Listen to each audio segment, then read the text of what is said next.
I actually forgot to stop recording as well, but we'll wait until after I have finished this section. Don't be alarmed. I'm speaking to you through the guild seal. You will need Oh to jump crap, into voices that in my hole to head. continue. Don't worry. The water at the bottom will break your fall. Easy for you to say. Okay, here we go. Oh, that wasn't too bad. And then the dog lands on top of you and breaks your neck. There's not many things to pick up in here, but I am just going to look around really, really quickly just to make sure I don't miss anything. No, there's nothing over there. I remember where most things are actually in this game. Not everything, but most of the stuff. So I'm not going to get too lost or have to go off the beaten path too much.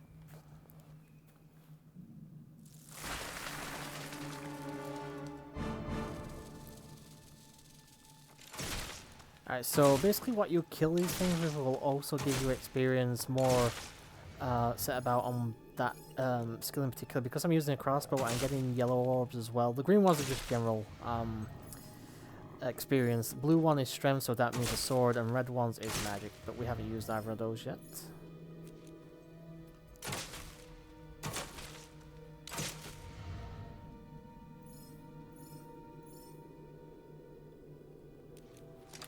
I believe that was all of them. Can't see anymore. Up here is still the key. That's 2 already.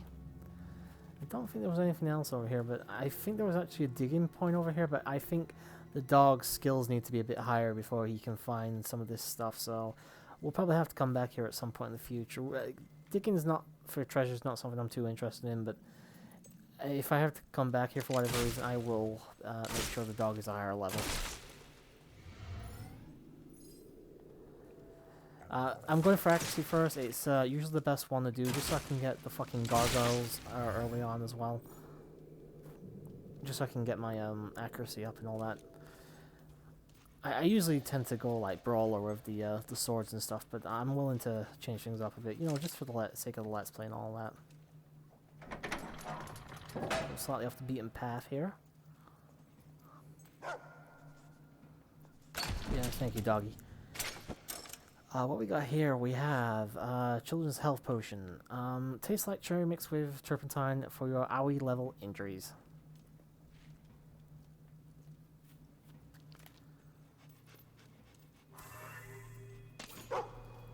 Alright, so what you have to do with these is you just have to... Is that a...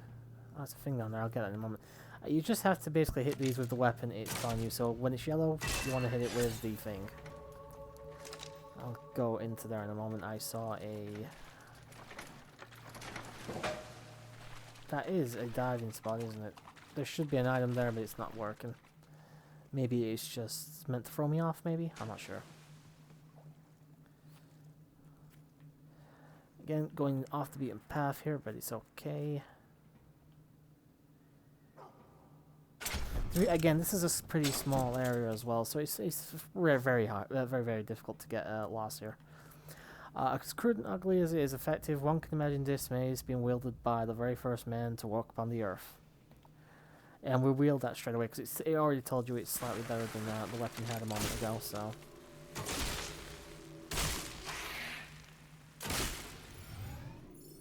Again, I'm not wasting time with the bludgeon attacks yet, though, because I don't want them. I need to get to at least level 2 in terms of accuracy. Unfortunately, even if I wanted to, I can't upgrade it at the moment until after we finish this section of the game.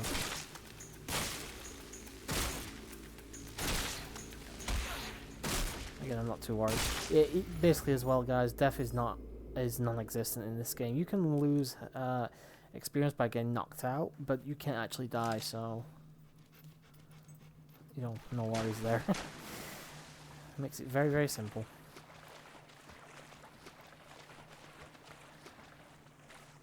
If we look around here, skeleton. Brendan's diary. This appears to be a page from an explorer's diary recording the details of an expedition into this cave. For a day, my hand is shaking from exhaustion, but I must remain vigilant. I almost nodded off last night as we camped around the fire, but still managed to keep an eye on Eric and Drake. I've never seen the greedy glimmer in their eyes. I've seen the greedy glimmer in their eyes. They mean to take the treasure. They mean to make the treasure theirs. Perhaps it's time to make use of the poison, Brendan. Okay, so yeah. Apparently a little bit of lost friendship, I guess. I think I've gone off the beaten path here. I think. Let me just double check. I came from that way.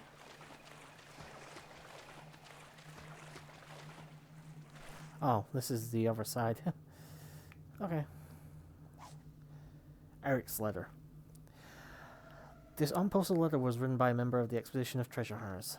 Dearest Harriet, our voyage into the entrails of Barrow Lake has taken a turn for the worse. I only hope I survive to see daylight again.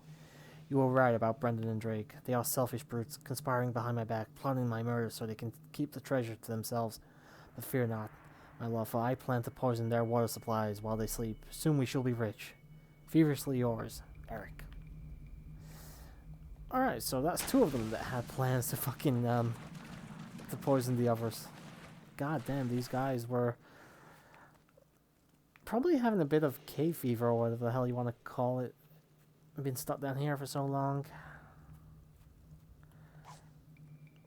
Okay, we got another guy. On this tattered piece of paper are the last words of one Drake Morden, explorer and treasure hunter. A man can only be pushed so far before he breaks.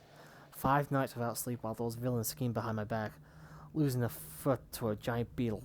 That never-ending attack of hiccups. Well, it was all worth it, for I have found it. Yes, the treasure is mine. Who knows what great hero made use of this magical item? All I know is that neither Brendan nor Eric will ever get their hands on it. I'm planning to poison them both tonight, then I'm throwing the gem into the lake and poisoning myself too, just in case. Nobody makes a fool out of Drake Morden. And so ends their saga. Okay. Bunch of idiots, all 3 of them. Quite obviously. And yeah, there's little tidbits about like that around the entire game, and I said I'd talk about it as well a bit more later on, and I will right now actually. The reason I'm going for Fable 2 over Fable 1 to start with is actually quite simple. I just know this game a lot better. I enjoy this game a lot more. That means right there that I've got enough to upgrade something. When you shine like a fucking you're going Super Saiyan, it means you can upgrade a level, but we can't actually do it yet. Like I said, we can't do it until we get to the end of the thing, because unfortunately the first thing I gotta do is upgrade to a fucking spell, and I really don't want to do that, but we'll get to that in a little while. Anyway, as I was saying, yeah, there's I just know this game a lot better than I did Fable 1. I don't really enjoy Fable 1 that much. And Fable 2 was actually the first one of the trilogy I played, and I know it really well. Like I said, there was a point in my life, probably a decade ago, where I could have probably speedrun this game. Obviously, I don't know the game as well nowadays. I don't generally tend to play it very often anymore. I recently played it though, so I know exactly what to do, where to go. It was basically just like a refresher playthrough. But that was about a month and a half ago, so it wasn't too long, too far back. But hopefully it should be enough to help me along the way, so I don't get lost at any point.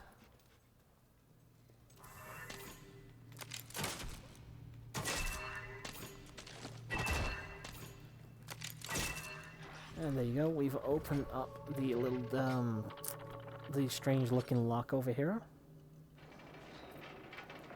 Oh, so we'll probably go to the end of this chamber, and then we'll, and then slightly after that, just, to finish things off, because, we've been going a little over an hour now, and I do want to put an end to this, so I can check out the recording and make sure everything's, good. Oh, but we got a fucking thing over here. There's a bit over here. It's okay. We'll check it out first.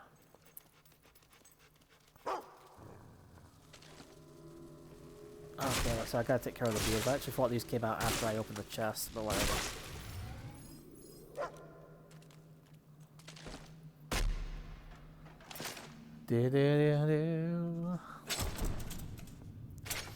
Alright, so what treasure do we get from this economy value necklace? It may look like a perfectly good piece of jewelry at first glance, but take a close look and you'll see a very shoddy piece of garbage. Basically, it's good for selling and making a little bit of cash. If things glow, so that means you can actually check them out, and usually they'll hold an item. The end is almost nigh. This is a collection of predictions and doom-mongering from the mystic and soothsayer Arthur Dandelion. His more cryptic visions, such as the one about two brothers of little wit who shall release howling death upon a town of blood, have invited speculation on much shrugging of shoulders. Among his other prophecies is the one that foresees the invention of a machine that will aid in cleaning soiled garments. His most famous warning is the one that predicts the end of the world. According to Dandelion, it will not come suddenly, but the ground shall shake, and the past shall erupt into the present in a most bloody manner. Though perhaps a strange being shall transform into a dragon and lay waste to all that lives long time before that happens. What do I know? This isn't exact science or anything. And yes, I will be reading the books as long as it's the first time I'm reading it. I'm not going to read it multiple times, of course. The Hero of Oakvale. This is one of the many books written about the hero of Oakvale who defeated the dreaded Jack of Blades. Though there are many conflicting reports regarding the hero's life and his feats, all accounts agree that he wielded the legendary Sword of Aeons against Jack and slew him twice, once in Jack's human state and again in the form of a dragon. Among his many other accomplishments are his victory at the Witchwood Arena, the slaying of the White Balverine, and the freeing of the prophets of the Fireheart. Though any official records of his possible offspring would have been destroyed in the civilian attack on the Heroes Guild, it is believed that his bloodline continued, and that one day a new hero will emerge to save Albion in its time of need. The Tattered Spire. This rare book has the stain of time upon its pages. It tells of the fall of the Old Kingdom, and what many scholars believe was the catalyst of destruction, the Tattered Spire. It is said that the construction of the spire was ordered by the last Archon, and that it was a conduit for all the will in the world. The power it would command would be so great, reality itself might be shaped by anyone who used it. On the day of its completion, the Archon entered the spire, and the kingdom's subjects awaited what would be his first wish. Whatever that wish was, the outcome was a wave of energy so vast it laid waste to the entire kingdom. Was this truly the Archon's wish, to erase a corrupt world so that a fresh one might rise from its place? Yeah, I get it. There's a treasure that I can't get past these fucking boxes.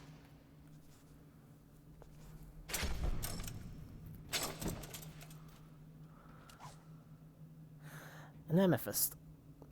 An inexpensive but lovely gem is said to be a favorite amongst all kingdom maidens, but the recent discovery of large deposits have lowered its value.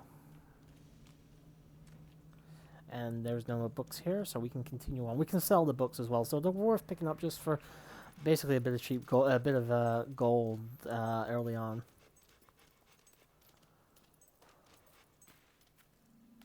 And there may even be an achievement if you have all the books at one point. I'm not 100% certain. It's been a long time since I did all those. Lies the Heroes Guild. If you play Fable 1, this might look a little bit familiar to you guys. For centuries, this academy trained the most supremely gifted sons and daughters of Albion, bound together by the blood that flowed in their veins. Once worshipped by the people of Albion, the great heroes came to be feared and hated. No man alive today remembers the night the guild burned, and now it lies forgotten. But the heroes are not all gone. You are here, and that same heroic blood flows through you. Look around at these walls. Your forebear, one of the mightiest heroes who ever lived. At a young age, he suffered a devastating loss, from which he never truly recovered. But when the world tried to crush him, he fought back. He grew strong enough to reshape the world as he saw fit. You must do the same. The guild has reacted to you. Step into the light. Learn the true power of heroes. Okay, whatever you say. Your blood is awakening. The dog just sat there. Can I have a treat? You can now channel the experience you have collected into strength, skill, or will. Strength improves combat with hand-to-hand weapons. Skill allows you to shoot faster and with greater accuracy. Will gives you control over the forces of magic. Before you is a colorless gate. It reacts to the will of one who seeks to use it. You have not been able to use will yet, but the simple act of reaching this place has given you will experience. You need to learn a will ability to activate the color's gate. And to do that, we go into Look our within menu, yourself. abilities. Now use the knowledge you have gained so far to better yourself in strength, skill, and will. And unfortunately, as I said, we have to get a will to start things off, sadly. Alright, so I need one that Shock is pretty stuns cheap. your enemies and blasts them with Oh, I don't think lightning. I have any. Oh wait, I do have some. Force push Total sends a will blast of energy 592. towards your enemies, hurling them into...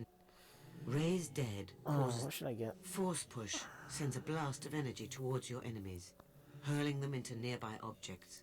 It is very effective in confined spaces. It's also really good for basically cheesing everything, but I don't know if I want it. Chaos confuses your foes, making them unpredictable. They may flee, attack their fellows, or even fall in love with you.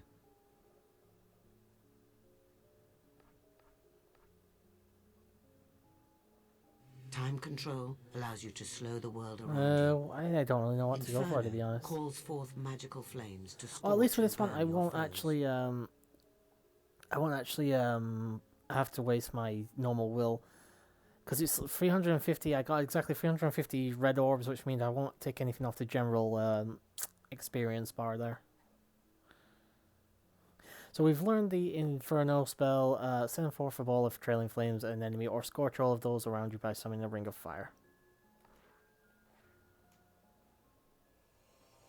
Excellent. Can you feel the power coursing through you? It is only the beginning. Use your will ability to hit the flit switch and power up the gate. Once activated, it will allow you to travel back to Bower Lake. Well done. Now you are ready to begin your journey. Use the Cullis Gate. And do one more thing. A bit strange to be ending here, instead of, you know, someone like inside of the old decrepit Heroes Guild, but whatever.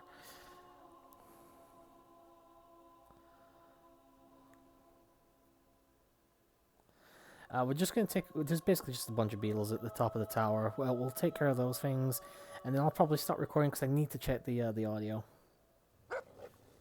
Use your newfound abilities to defeat them.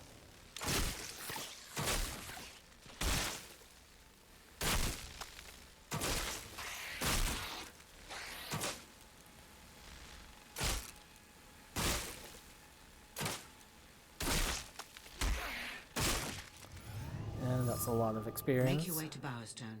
I will meet you there. And we're going to do that next time, guys. I don't know if this is going to be the end of the part, but I do need to check everything, like I said. So thank you very much for watching. I will either see you in the next part or the continuation of this one. Until then, see ya.